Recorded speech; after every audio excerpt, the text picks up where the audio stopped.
Utes in Australia, a faster Dodge Caliber, and more rotary action for Mazda. I'm Ji Youngmin, and this is Fastlane Daily, brought to you by the movie War, starring Jet Li and Jason Statham in theaters August 24th. When Jet Li meets Jason Statham, he killed my partner. It's War. War, rated R, in theaters August 24th.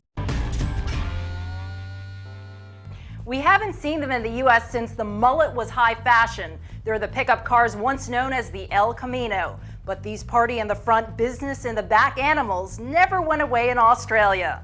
Down under, they're called Utes, and they're more popular than a bloomin' onion. General Motors' Australian division Holden introduced its latest line of Utes this week. They're based on the company's VE Commodore sedan. That's the car we'll come to know as the Pontiac G8. The Holden Ute will come in 3 trim levels, topping off with the SSV model. Powered by a 6-liter V8, the SSV produces 362 horsepower. That's enough to haul a load of jackaroo all the way to Wagga Wagga. Dodge says if you want the high-performance version of its chunky Caliber, you'll have to pony up nearly 23 grand.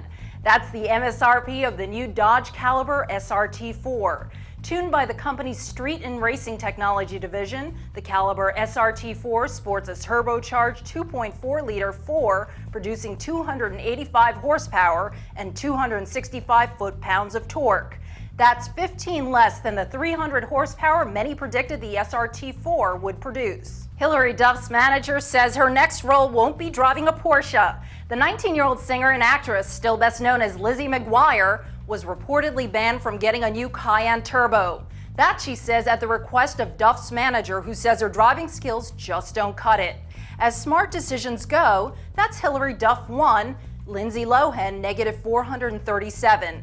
Next up, a new Mazda RX-7 and Spiker goes to war. That's after the break.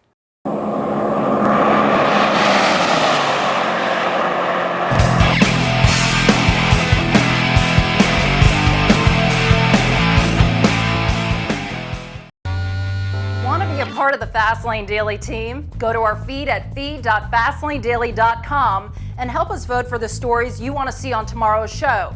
Got a story for us? Send us an email at tips@fastlanedaily.com or send us an AIM at Fastlane Daily. And don't forget to subscribe to Fastlane Daily on your favorite internet video provider. A website devoted to how stuff works says it has a line on how the 2010 Mazda RX-7 will work. The site How Stuff Works says Mazda may be returning to the RX-7 model designation to replace the aging RX-8. Insiders say the new model will ride on an extended version of the MX-5 chassis. Outside, they say it'll look like the Mazda Kabura concept the company revealed at the Detroit Auto Show last year.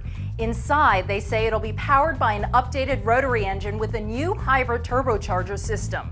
The turbo would be supported by an electric motor. Working together, the system is said to widen the car's power band while reducing emissions at low RPMs. That's a problem with the rotary engine. No details yet, but the rumor mill says the RX-7 will debut in mid-2010. And finally, so you like the look of the Spiker C8 but can't find any evidence that they exist. Apparently, Jet Li felt the same way and got his hands on one for the upcoming release of the movie War, coming to theaters tomorrow, August 24th. The film sports a super limited Dutch exotic that features an all-aluminum, non-composite body and a modified 4.2-liter V8 borrowed from Audi's popular S4. Check out the trailer available at lionsgate.com/war, where you can see exclusive clips of the C8 in action. Let's hope Eddie Griffin doesn't get his hands on this one. That wraps up Fastlane Daily for today. Tune in tomorrow when we see if Foster's is just as good as 10W40. See ya. Fastlane Daily is brought to you by War, starring Jet Li and Jason Statham in theaters August 24th.